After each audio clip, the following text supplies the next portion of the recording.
Hello guys, இன்னைக்கு நம்ம பார்க்க போகிறது beginning after the end episode 5 தான். ஸோ வீடியோக்குள்ளே போகிறதுக்கு முன்னாடி மறக்காமல் ஒரே ஒரு லைக்கை போட்டுருங்க. அதே மாதிரி இது வரைக்கும் நம்ம சேனலுக்கு சப்ஸ்கிரைப் பண்ணியா சப்ஸ்கிரைப் பண்ணிக்கோங்க. சரி வாங்க நம்ம டைம் மிஸ் பண்ணாமல் எப்பிக்குள்ளே போகலாம். எப்பிக்கோட ஸ்டார்டிங்லேயே இப்போதான் நம்ம ஆத்தருக்கு தெரியுது அந்த எல்ஃபு பொண்ணு டெஸ் அவளோட ஹோம்லேண்ட் தான் இது. சொல்ல போனால் நான் தான் இங்கே ஏமாந்து போயிட்டேன். அவனை பிடிங்க, அவனை விடாதீங்க, அவனை கொன்றுங்க. இதுக்கு முன்னாடி டோட்டலாக அவ சொன்ன அந்த வார்த்தைக்கு நான் ஏமாந்துட்டேன். வந்து க்ளோஸ் ஆகிட்டோம். நம்ம ஏன் ஃப்ரெண்ட்ஸாக இருக்கக்கூடாது? அந்த வார்த்தை அதுக்கு வந்து நான் விழுந்துட்டேன். எனக்கு தெரியும் இந்த மாதிரி குட்டா இருக்குது அது கூட நல்ல விஷயம் தானே. இப்படி இவன் சொல்லும் போதே அங்க வந்து கொல்றதுக்கு போவாங்களா, அவ தடுக்கிறான். வேணாம், ஆட்டியை நீங்க கொல்லக்கூடாது, அவனை கொல்லாதீங்க. என்ன சொல்றீங்க? அவன் ஒரு மனுஷன், ரொம்ப கொடூரமானவன், அவன் ரொம்ப பயங்கரமானவன். அவன் எப்போ என்ன பண்ணுவானே தெரியாது. இல்ல நீங்க கொல்லக்கூடாது, அவனை போக விடுங்க. அவன் தான் இத்தனைக்கும் என்ன காப்பாற்றவே செஞ்சான். அப்பனா இப்பதான் புரியுது இந்த கேவலமான இந்த ஹியூமன் காப்பாத்துற மாதிரி நடிச்சு உங்களோட மூளையை பிரெயின் வாஷ் பண்ணிட்டான். இப்படி இவங்க பேசும்போது ஒரு வாய்ஸ் அது, போதும் நிறுத்துங்க, அந்த ஹியூமனை போக விடுங்க. அங்க ஒரு வயசான எல்ஃபோ வராரு. அங்க ஆர்த்தி கிட்ட போய் அவ கேக்குறா, ஆமா உனக்கு எதுவும் ஆகல, இந்த மாதிரி நீ ஓகே தானே? இது வந்து ஆபீஸான விஷயம், ஏன்னா பிரின்சஸ் வந்து இங்க காணாம போயிருக்காங்க, அதனாலதான் இந்த மாதிரி ரியாக்ஷன். ரொம்ப நன்றி நம்ம டெஸ்ஸை காப்பாத்தினதுக்கு. இந்த இடத்தோட ஃபார்மர் கிங்கா நான் இருந்திருக்கேன். என்னோட பேரு யராலித், நான் இந்த பொண்ணோட கிராண்ட் ஃபாதர். இவ வந்து இந்த இடத்தோட பிரின்சஸ், அதனால தான் இவங்க வந்து இப்படி நடந்துக்கிறாங்க. இந்த விஷயத்தை கேட்டு அவன் ரொம்ப ஆச்சரியமாவறான். என்னது பிரின்சஸா அப்படின்னு இவன் ரொம்ப ஆச்சரியமாய் கத்துறான். அப்போனா நீ வந்து ஒரு பிரின்சஸா? ஆமா டெஸ்ஸியா, நீ வந்து அவனுக்கு சொல்லலையா என்ன? நான் சொன்னேன், ஆனா ஆத்தர் தான் அதை நோட்டே பண்ணல. இவ ஒரு ராயலான ஃபேமிலில இருந்து வந்திருக்கான்னு. அங்க டெஸ்ஸியாவோட அப்பாவும் அம்மா வருவாங்களா, அங்க அப்படியே கட்டி பிடிக்கிறா. அங்க ஆத்தருக்கும் இப்பதான் புரியுது இவங்க தான் எலனரோட கிங் அண்ட் குயின்னு. அங்க எலனரோட கிங்கும் நம்ம ஆத்தரை பாப்பாரா. ஆத்தரை பார்த்தோன்னே ஒரு கத்துறாரு, இந்த இடத்துல மனுஷனா? ஆமா சோல்ஜர்ஸ், நீங்க எல்லாம் என்ன பண்ணிருக்கீங்க, சீக்கிரம் பிடிங்க. யாரும் அப்படி பண்ண மாட்டாங்க, ஏன்னா நிறுத்தினதே நான் தான். டெஸ்ஸியாவை காப்பாத்தினதே இவன் தான். இந்த பையன் என்னது அவன் தான் காப்பாத்தினா? ஆமா அப்பா, இவன் தான் காப்பாத்தினா, அதனால எதுவுமே பண்ணக்கூடாது. ஆத்தர் உள்ள போகலாம். உள்ள எனக்கான செஃப் இருக்காரு, அவர் வந்து நான் சொல்ற விஷயத்தெல்லாம் செய்வாரு, வா சாப்பிடலாம். அப்பா இதுக்கு ஓகே தானே? ஓகே தாமா. ஒரு சைடு பிடிக்கல, இருந்தாலும் அவரு தயங்கிக்கினே சொல்றாரு. அங்க தாத்தாவும் ஆத்தர் கூட அப்புறமா பேசணும்னு சொல்ல அங்க ஆத்தருக்கு புரியுது இவர்கிட்ட மிஸ்டீரியஸா ஏதோ ஒரு பவர் இருக்குன்னு. வழியில எல்லாத்தையுமே அவன் பாக்குறான், இதுதான் எலனோ சிட்டின்னு. அங்க எல்லாருமே இவனை ஒரு மாதிரி பாக்குறாங்க, ஏன்னா அதுக்கும் ஒரு காரணம் இருக்கு. இதுக்கு முன்னாடி ஒரு வார் நடந்திருக்கும் ஹியூமன்ஸுக்கும் எல்ஃபுக்கும், அதனால தான் இவங்க ரெண்டு பேருக்கும் ஒத்தே வராது. நான் இவன் எதிர்பார்க்காத விஷயம் என்னன்னா, நம்ம ஆத்தர் அதனால இந்த சிட்டியை பார்க்க முடியும் அப்படின்னு அவன் எதிர்பார்த்திருக்க மாட்டான். இருக்கிற சிட்டி உண்டி வித்தியாசமா இல்ல.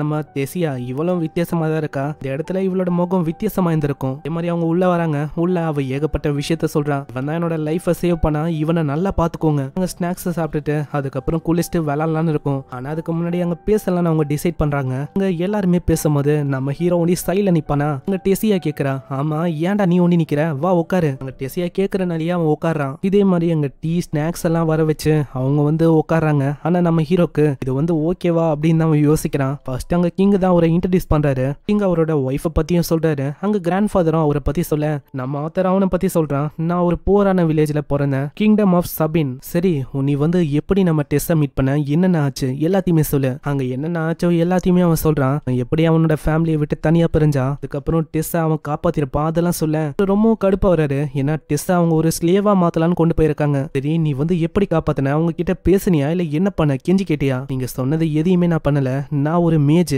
நான் அவங்க கூட சண்டை போட்டு தான் நான் டெஸ்ஸை காப்பாத்தினேன். இது கேட்கிற டெஸ்ஸியாக்கு ரொம்ப சந்தோஷமா இருக்கு. அட நீ மேஜா?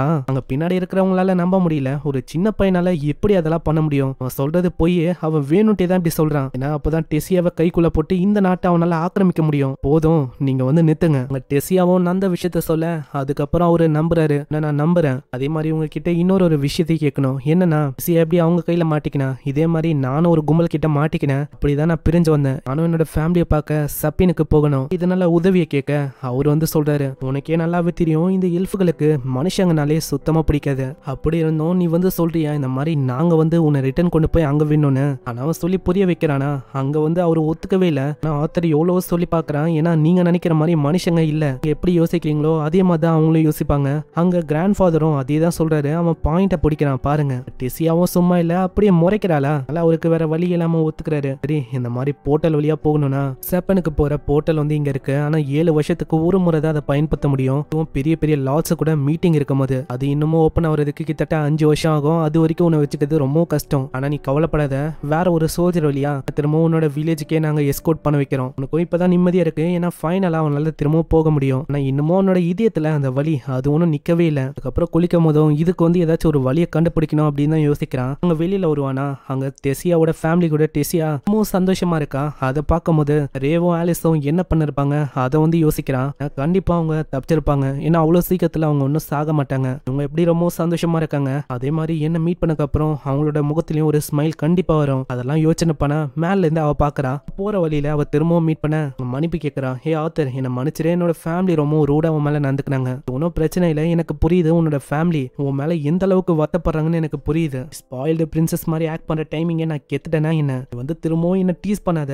எதுக்கு நீ டீஸ் பண்ணிருக்க? நான் வந்து யோசிக்கிறேன், இந்த மாதிரி நான் வீட்டுக்கு போனக்கப்புறம் மீட் பண்ணக்கப்புறம் சந்தோஷமா இருப்பாங்களா இல்லையான்னு எனக்கு சரியா தெரியல. ஏன்னா என்னாலதான் அங்க ஒரு அட்டாக்கே நடந்தது. இப்போ நான் பிஞ்சிட்டேன். வீட்டுக்கு போனக்கப்புறம் என்ன ஆகுமோ, அவங்க கவலைப்படுவாங்களா கவலைப்பட மாட்டாங்களா? மூஞ்ச பூச்சின்னே சொல்றேன். நீ என்ன பைத்தியமா ஆத்தர்? அவங்க கண்டிப்பா உன்னை மிஸ் பண்ணுவாங்க. ஏன்னா நீ வந்து வீட்டுல இப்ப இல்ல.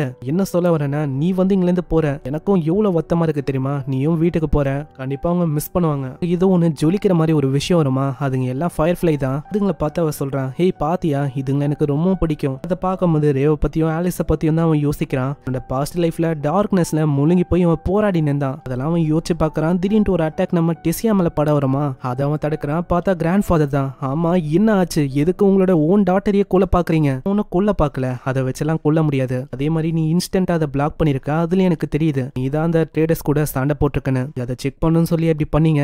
இல்ல ஆமா, நீங்க எதுக்கு நம்ம ஆத்தரை இப்படி புலி பண்றீங்க? நான் ஒன்னும் அவனை புலிலாம் பண்ணல. ரொம்ப வருஷத்துக்கு அப்புறமா இவன மாதிரி ரொம்ப இன்ட்ரெஸ்டிங்கான இண்டிவிஜுவலா நான் பாத்திருக்கேன். சரி வா, ஒரு கை பாத்துக்கலாம். அங்க ரெண்டு பேரும் பயங்கர வேகமா தாக்குறாங்க. ஆனா ஒரு அட்டாக்ல இருந்தும் தாத்தா அப்படி தப்பிக்கிறாரு. அவரோட வேகம் அது வந்து பக்காவா இருக்கு. அங்க தொட கூட முடியல. ஒரு பண்ண அட்டாக்ல ஸ்வாடு வந்து உடஞ்சி நம்ம டெசியா மேல போமா, ஜஸ்ட் மிஸ்ல அங்கேயும் காப்பாத்துறாங்க. அங்க திரும்பவும் ஆத்தர் அவனோட கையில ஒரு வித்தியாசமான பவரை வச்சு தாக்குறான். பார்க்கும்போது இதுக்கு முன்னாடி ஏகப்பட்ட பீஸ்டுங்களோட கண்ணை அவன் பார்த்திருப்பான். கிளாஸ் அந்த இன்ஸ்டிங்ஸ் அதெல்லாம் அவனுக்கு தோந்து இதே மாதிரி சண்டை போட்டு ஜஸ்ட் மிஸ் தான் மண்டையிலே ஒரு அடி அடிக்கிறான். இதை அவர் எதிர்பார்த்திருக்க மாட்டாரு. மண்டையை அவன் தொட்டுட்டானு அவர் வந்து யோசிக்கிறாரு. சரி ஆத்தர், இந்த மாதிரி நம்ம செகண்ட் ரவுண்டுக்கு போலாமா? செகண்ட் ரவுண்டா? நித்துங்க, நீங்க வந்து எதுக்கு இப்படி சண்டை போட்டு இருக்கீங்க? தாத்தாவை பயங்கரமா கிள்ளி விட்டுறா. நீங்க எதுக்கு ஆத்தரை இப்படி புலி பண்றீங்க? அவன் தான் என்ன புலி பண்ற மாதிரி இருக்கு உனக்கு தெரியலையா? தாத்தாக்கு நம்ம ஆத்தரை டிசைபிளா மாத்திக்கணும்னு தோணுது. அதுக்கு அவரு கேக்குறாரா? ஆனா அவன் சொல்றான், இந்த மாதிரி அம்மா அப்பாக்கு வந்து இதெல்லாம் தெரியாது, அதுக்கு அவரு இன்ஃபார்ம் பண்ணன்னு சொல்றாரு. திடீர்னு அவனோட இதையும் பயங்கரமா ஒரு மாதிரி ஆகுதா. அதை பார்த்தோன்னே தாத்தாக்கு தெரியுது கிட்ட பீஸ்டோட வில் வந்து இருக்குன்னு. அதனால ஒண்ணு நீ டிசைபிளா மாறணும், இல்லனா இங்கேயே இறந்து போவேன். தாத்தா இப்படி சொல்லணும். அதெல்லாம் நம்மளுக்கு நெக்ஸ்ட் எபிசோட்ல தெரியும். பார்க்கலாம் என்ன ஆகுதுன்னு. மறக்காம கீழே ஒரே ஒரு லைக்கை போட்டுருங்க. அதே மாதிரி நம்ம சேனலுக்கு இது வரைக்கும் சப்ஸ்கிரைப் பண்ணலையா? சப்ஸ்கிரைப் பண்ணிக்கோங்க. நான் உங்களை நெக்ஸ்ட் எபிசோட்ல சந்திக்கிறேன். தேங்க்யூ ஃபார் வாட்சிங். சாயனரா.